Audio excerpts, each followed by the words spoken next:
Au nom de Dieu, le tout miséricordieux, le très miséricordieux. Mesdames et messieurs, chers invités, j'ai le plaisir, tout d'abord, de vous souhaiter à tous la bienvenue à cette conférence de presse organisée à l'occasion de la signature de la déclaration de principe entre le gouvernement de la République démocratique du Congo et la coalition du fleuve Congo, le mouvement du 23 mars, qui constitue une étape importante vers l'établissement de la paix et de la stabilité dans l'est de la République démocratique du Congo. Nous tenons cette conférence de presse en partenariat avec nos partenaires des États-Unis d'Amérique. Le docteur Mossad Boulos nous rejoint également aujourd'hui pour partager certains de ces points importants liés à cet accord, ainsi que les démarches constructives qui ont été entreprises récemment à Washington.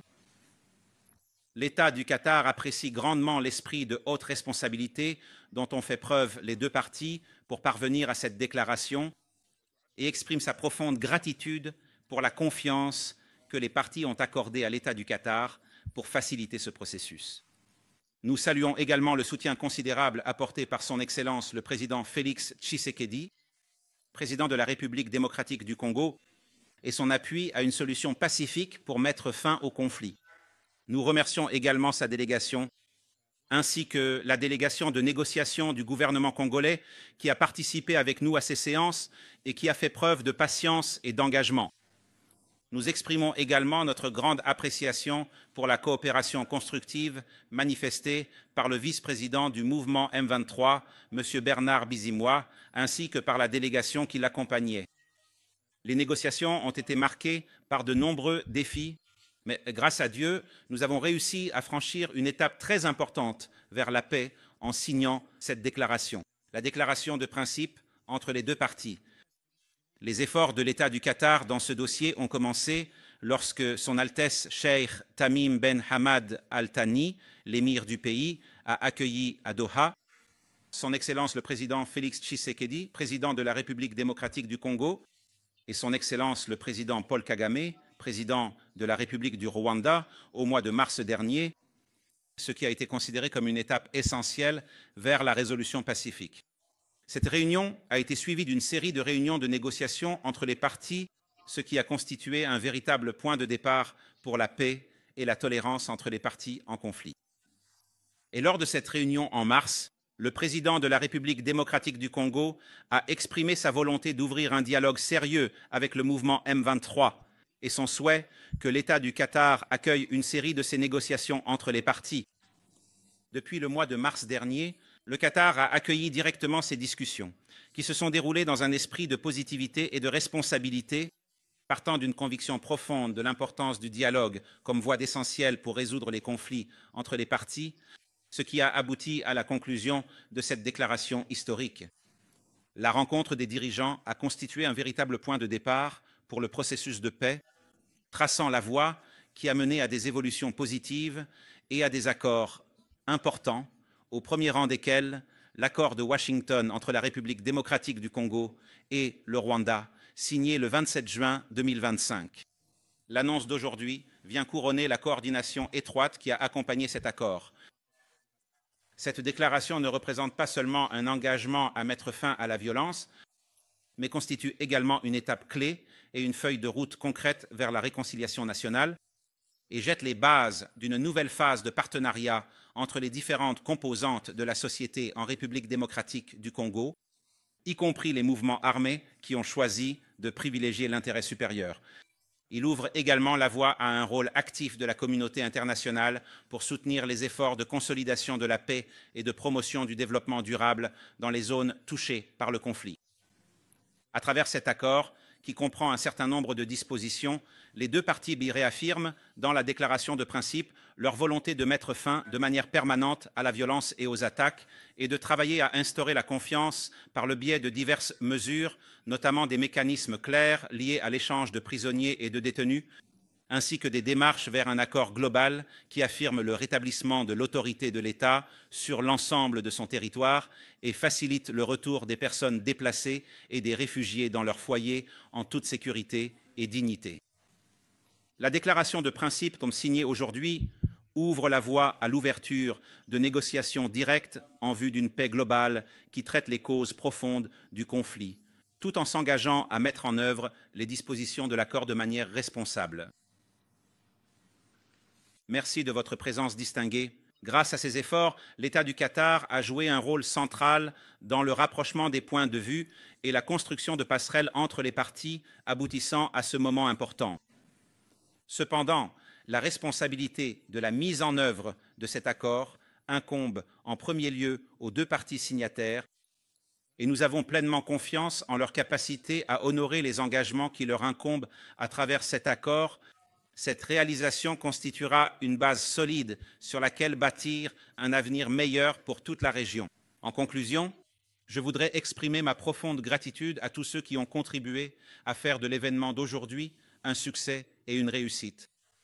À l'avant-garde de ce processus se trouve l'Union africaine avec son Excellence, Monsieur le Président de la République du Togo, qui a déployé des efforts significatifs et clairs en tant que médiateur officiel dans cette affaire sous l'égide de l'Union africaine. Nous apprécions également le soutien important des États-Unis d'Amérique, notre ami, ainsi que de son Excellence, Monsieur Massoud Boulos, conseiller de son Excellence le Président américain. Nous ne saurions non plus oublier de remercier son Excellence, Monsieur Mahmoud Ali, président de la Commission de l'Union africaine, pour son soutien constant aux efforts de consolidation de la paix sur le continent. Nous exprimons également notre reconnaissance envers plusieurs pays qui ont eu une influence très importante dans la conclusion de l'accord d'aujourd'hui, parmi lesquels la République du Rwanda et le Royaume-Uni, à travers son envoyé spécial, ainsi que la République française, qui a joué un rôle majeur en annonçant une prochaine conférence pour soutenir l'action humanitaire dans l'Est du Congo, et le groupe de dialogue stratégique aux Pays-Bas, ainsi que tous les pays et partenaires régionaux et internationaux qui ont soutenu les efforts de paix et contribué à rapprocher les points de vue entre les parties. À travers ce rôle, l'État du Qatar incarne sa vision constante de faire de la médiation un pilier fondamental de sa politique étrangère et réaffirme son engagement continu à soutenir les efforts de paix, à promouvoir le développement durable et à permettre au peuple d'atteindre la stabilité à travers la justice, la participation et le respect mutuel. Nous espérons que cette déclaration constituera une étape sérieuse vers l'ancrage d'une paix durable et la réalisation d'un développement durable dans la région de l'Est de la République du Congo, ainsi que sur l'ensemble du continent africain. Je vous remercie tous et je laisse la parole à son Excellence, Monsieur Massoud Boulos, conseiller de son Excellence, Monsieur le Président, pour exprimer son opinion. Mille merci au très honorable ministre Dr Al-Khalifi. Je voudrais tout d'abord exprimer ma profonde et sincère gratitude pour cette généreuse hospitalité et cet accueil chaleureux et particulièrement bienveillant qui nous ont été réservés par notre cher et ami État du Qatar et son peuple qatari si accueillant et si aimable. Qatar. Nous tenons bien sûr à remercier son Excellence et bien sûr nous souhaitons également remercier son Altesse et Monsieur le Premier ministre également et l'équipe qui a fourni, il faut le dire, un effort absolument colossal et remarquable à cet égard, démontrant une détermination et un engagement sans faille. Et bien sûr, ce n'est pas la première fois, tout le monde le sait.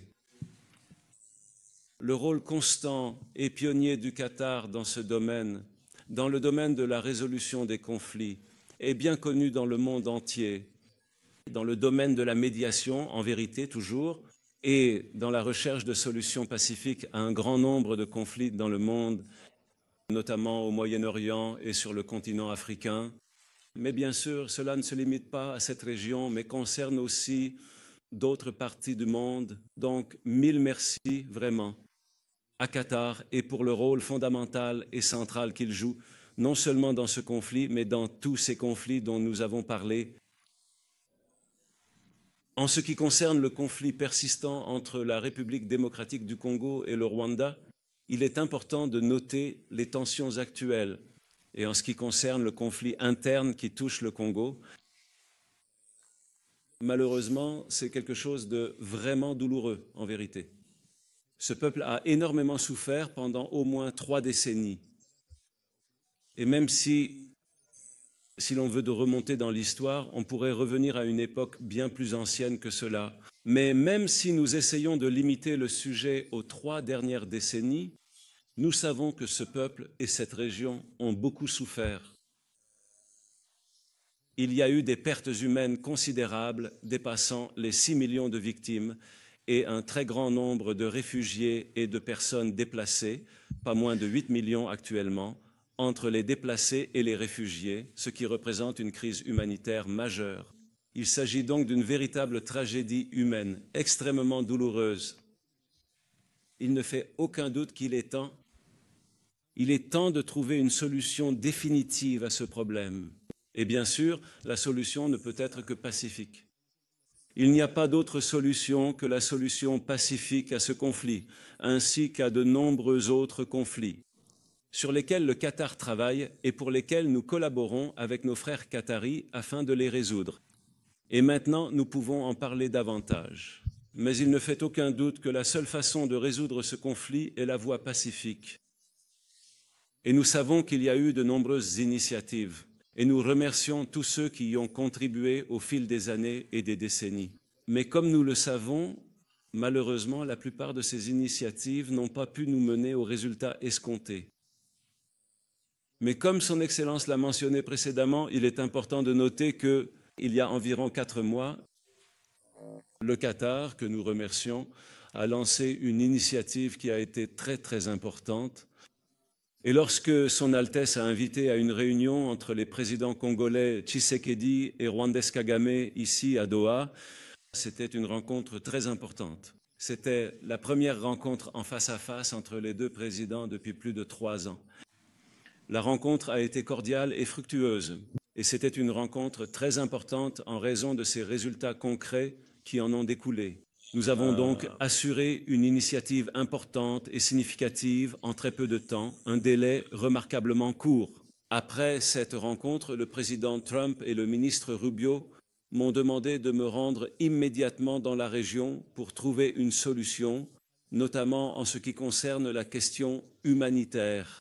Bien sûr, c'était ma première responsabilité lorsque j'ai commencé à travailler avec l'administration du président Trump, à savoir, nous savons que cette administration n'a qu'environ 6 mois d'existence. Donc pendant cette période, c'était la toute première initiative que nous avons entreprise, notamment en ce qui concerne le continent africain. Nous savons que le continent africain souffre de nombreux conflits et c'est vraiment très regrettable. Mais avec la coopération de nos frères qataris et de nombreux autres partenaires, nous espérons, si Dieu le veut, pouvoir parvenir à des solutions pour un certain nombre de ces conflits dans un avenir proche. Je me suis donc immédiatement rendu dans la région et j'ai eu l'honneur de rencontrer le président Tshisekedi, puis le président Kagame, ainsi que plusieurs autres chefs d'État de la région. Et nous avons réussi, en environ 2 semaines après cette première visite, à parvenir à une déclaration de principe de la part des 2 parties. Cette importante déclaration a été officiellement approuvée à Washington, aux États-Unis. À Washington, à l'époque, il y a environ 3 mois. Par la suite, nous avons poursuivi avec nos frères qataris et, bien sûr, avec l'aide de nos frères de l'Union africaine qui ont toujours joué un rôle central et très important, notamment grâce à la présidence actuelle de l'Angola, au pays chargé de ce dossier, le Togo, ainsi qu'à de nombreux amis, comme l'a mentionné Son Excellence, y compris la France et d'autres. Nous avons donc poursuivi le travail et avons réussi à parvenir à un accord de paix. Tout le monde s'est alors interrogé sur cet accord du 27 juin, connu sous le nom d'accord de Washington. Tout le monde se demandait s'il s'agissait d'un accord définitif, d'un accord de principe ou de la nature exacte de cet accord, parce qu'il a été signé. Il a été signé par les ministres des Affaires étrangères, mais nous tenons à souligner qu'il s'agit de l'accord de paix final entre les 2 pays, entre le Congo et le Rwanda. Aujourd'hui, bien sûr, la mise en œuvre se fait avec les frères qataris, avec l'Union africaine et un certain nombre de partenaires. Nous sommes aujourd'hui pleinement engagés dans l'application de cet accord de paix. C'était un accord de paix très important, parce qu'il comprenait un certain nombre de clauses que l'on peut considérer comme nouvelles et avancées, qui n'existaient pas auparavant, car tout le monde se posait des questions. Il y a eu de nombreuses initiatives dans le passé, et il est même possible que plusieurs d'entre elles aient été conclues, mais elles n'ont pas été mises en œuvre. Quelle est la différence entre ces accords et le nouvel accord signé à Washington? Celui-ci sera même signé prochainement, si Dieu le veut, au niveau des chefs d'État à la Maison-Blanche. Il y a donc une grande différence. Nous pouvons bien sûr entrer dans les détails, mais cet accord comprend des mécanismes de mise en œuvre ainsi que de nouvelles clauses et de nouvelles initiatives, dont certaines sont économiques, d'autres sécuritaires et d'autres encore régionales, ce qui est très important dans ce contexte. Certaines concernent des questions internes, d'autres des questions externes entre les deux pays et dans la région dans son ensemble.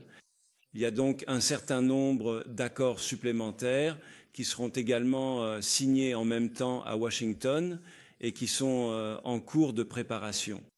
On peut donc considérer qu'il s'agit d'un ensemble intégré de questions sur lesquelles on travaille de manière sérieuse et intensive. Quant à la déclaration qui a été signée aujourd'hui, nous tenons à féliciter les deux parties et à féliciter le peuple, le cher et bien-aimé peuple congolais qui mérite absolument tout le bien et le bonheur. Un peuple qui a énormément souffert pendant de très longues années et des décennies entières et qui mérite pleinement de vivre en paix, qui mérite de vivre dans une certaine et durable prospérité et de jouir d'une vie meilleure. Et nous savons que le Congo est un pays qui ne manque absolument de rien en termes de ressources naturelles et humaines. Et l'eau, ainsi que toutes les richesses naturelles abondantes et précieuses, des ressources essentielles dont tout pays et tout peuple, sans exception, pourrait pleinement et équitablement profiter. C'est un pays très vaste, immense, avec une population très nombreuse et diversifiée, et il peut jouer un rôle central, fondamental et absolument crucial sur la scène internationale. Nous souhaitons sincèrement tout le bien, la prospérité et la paix à nos chers frères et sœurs du Congo, un pays d'une importance capitale pour l'avenir du continent africain et au-delà. Nous espérons bien sûr que ceci n'est qu'une première étape. C'est une déclaration de principe, mais ce sont des principes très importants qui concernent un certain nombre de questions fondamentales. Mais elle est fondée sur le principe du dialogue, sur le principe de la paix et sur la résolution pacifique des conflits. Nous souhaitons tout le bien à nos frères et sœurs du Congo et nous espérons de bonnes relations de voisinage avec le Rwanda et les autres pays voisins, y compris l'Ouganda, le Burundi, la Zambie, l'Angola et d'autres encore. Nous sommes donc très optimistes quant au rôle du Qatar et nous allons immédiatement travailler avec nos frères qataris pour, si Dieu le veut, parvenir à un accord complet dont les principes ont été annoncés aujourd'hui, et ce, dans un avenir proche, si Dieu le veut. Nous aimerions vous remercier encore une fois. Mille merci. Merci, merci, Votre Excellence. La toute première question est adressée par la chaîne de télévision Al Jazeera. Monsieur le ministre,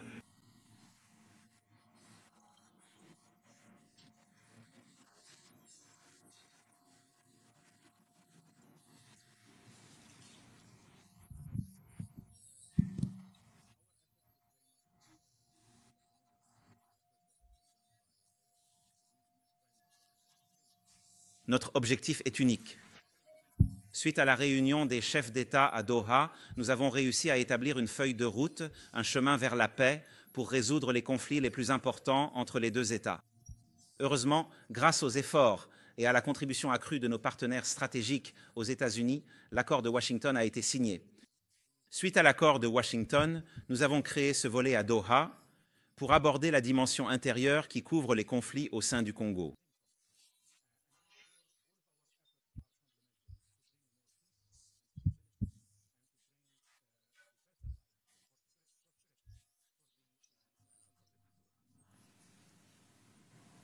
Deuxième question d'Al-Arab Al-Jadid.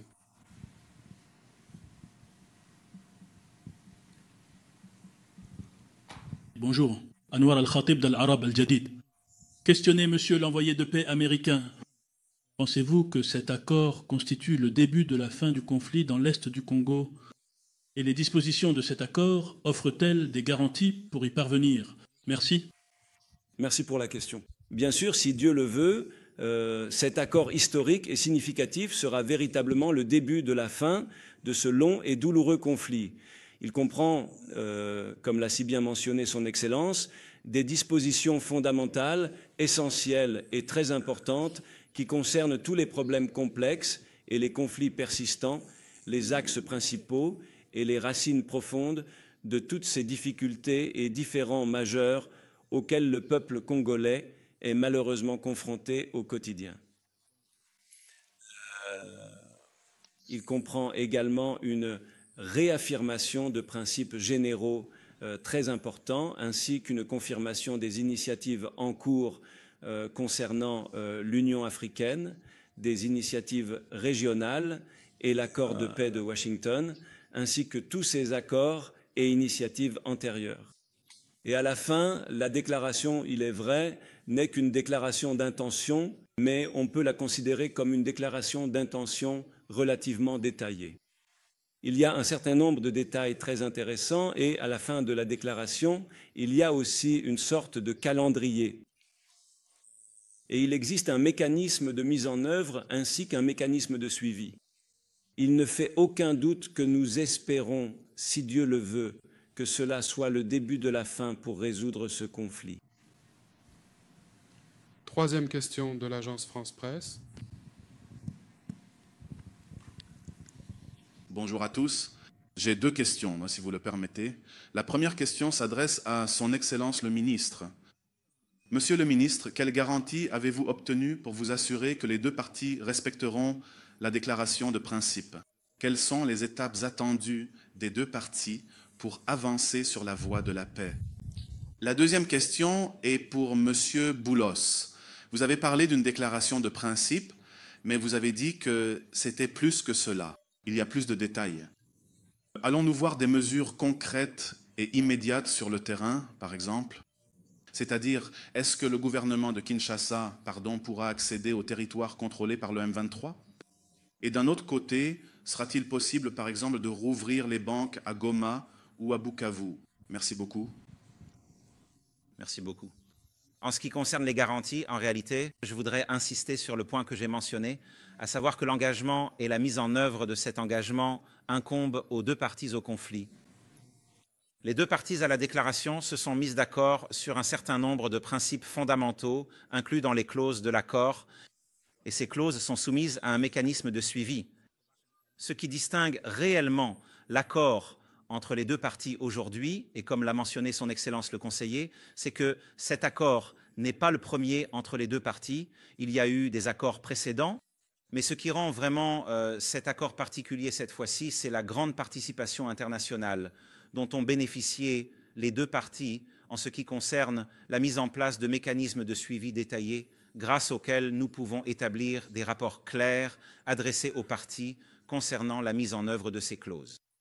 L'annonce faite aujourd'hui n'est qu'une simple déclaration de principe, ouvrant ainsi la voie à un accord global et exhaustif qui couvrira tous les points clés et essentiels liés aux différends persistants entre les deux parties concernées. Par conséquent, nos efforts ne cesseront pas après l'annonce d'aujourd'hui. Les groupes de travail poursuivront leurs travaux et, si Dieu le veut, nous poursuivrons nos efforts pour atteindre cet objectif, à savoir la signature d'un accord global et général entre les deux parties. Merci beaucoup, Votre Excellence. Je vous remercie sincèrement pour la question précise et très détaillée que vous avez posée. Il est clair que vous êtes très bien informé sur le déroulement des choses. Bien sûr, c'est l'objectif. Le but de tout accord de paix est d'atteindre les résultats que vous avez évoqués dans votre question. Nous savons qu'il n'existe pas de solution miracle, surtout en ce qui concerne le calendrier. Il y a un travail sérieux de la part des deux parties et comme son Excellence l'a mentionné, de la part de la communauté internationale également. Aujourd'hui, nous savons qu'il y a un très grand et significatif intérêt international pour ce dossier important, en plus de l'intérêt régional déjà bien établi et manifeste. Par exemple, pour les Nations Unies, c'est l'un des dossiers les plus importants, notamment sur le plan humanitaire et en ce qui concerne la MONUSCO, par exemple, qui est présente dans cette région de l'Est du Congo depuis des années.